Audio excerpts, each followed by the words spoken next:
Welcome to DATV Action News for February 16, 2013.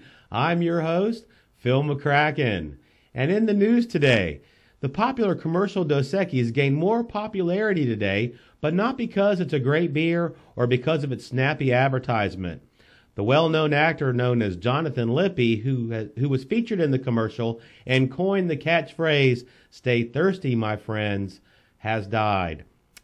Yes, it looks like Jonathan took his role too seriously and stayed thirsty too long. And in other news, politician Marco Rubio has made huge headlines this week with his snafu being called the gulp heard round the world. Here is a clip from it right now. Is the strongest nation on earth, but we can't remain powerful if we don't have an economy that can afford it. In the short time that I've been here in Washington, nothing has frustrated me more than false choices like the one the president. Okay, this is where Mark spies the water. It's controlling him. He must have it. He looks back at the camera. He leans in to grab the water with eye contact. Slowly looks back over to make sure he has it in his hand. Brings it back up, looking back at the camera as to not lose focus. He takes his gulp. Yes, relief.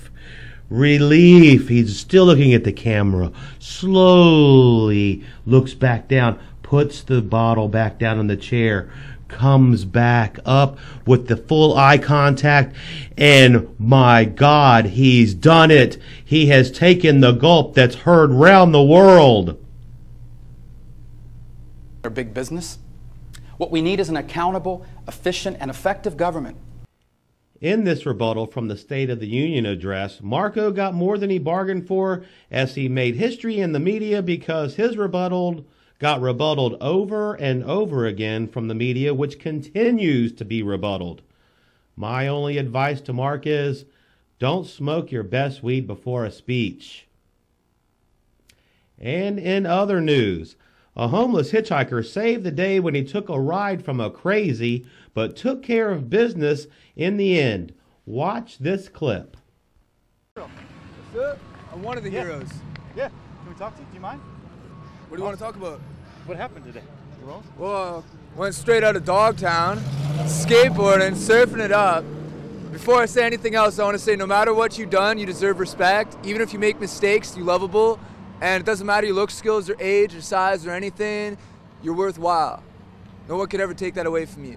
Now, this stuff right here, I was driving and I was in the passenger side of this fucker's car, and he comes over on there. He was over by the recycling center. He says, "Oh, when I was in the Virgin Islands, 30 years old on a business trip, I fucked this 14-year-old. I was like, "You what?" He's like, "I raped this 14-year-old." Starts crying, gives me a big hug. He's like, "Fucking 300-pound guy." I'm like, "Oh shit, you must be fuckered, man. Like, what's he talking about?" I didn't take him seriously at first. Comes driving down this way. He's like, "You know what? I come to realize I'm Jesus Christ, and I can do anything I fucking want to."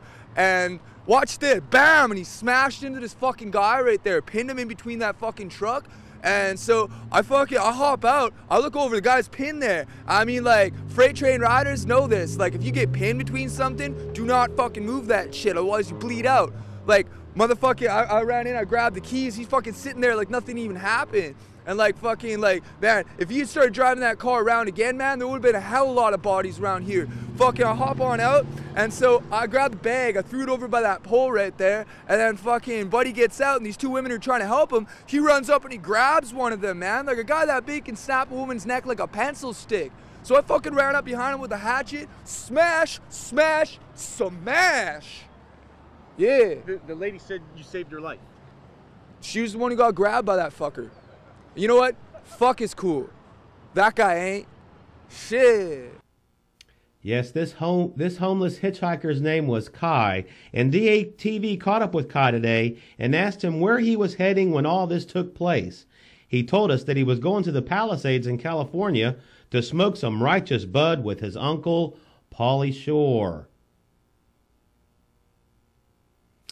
And in final news today, the Carnival ship Triumph made its way to Mobile, Alabama on Friday after numerous passengers had to endure a 5-day trip into port by tug after an engine fire took place, crippling the ship. The CEO gave the passengers an overnight stay in New Orleans, $500 in cash, and a complimentary ticket for another cruise. What the CEO didn't tell the passengers that the cruise was for a trip to hell. And that's the news. Thank you, everybody, for tuning in to DATV Action News tonight. I'm your host, Phil McCracken. We'll see y'all again next week.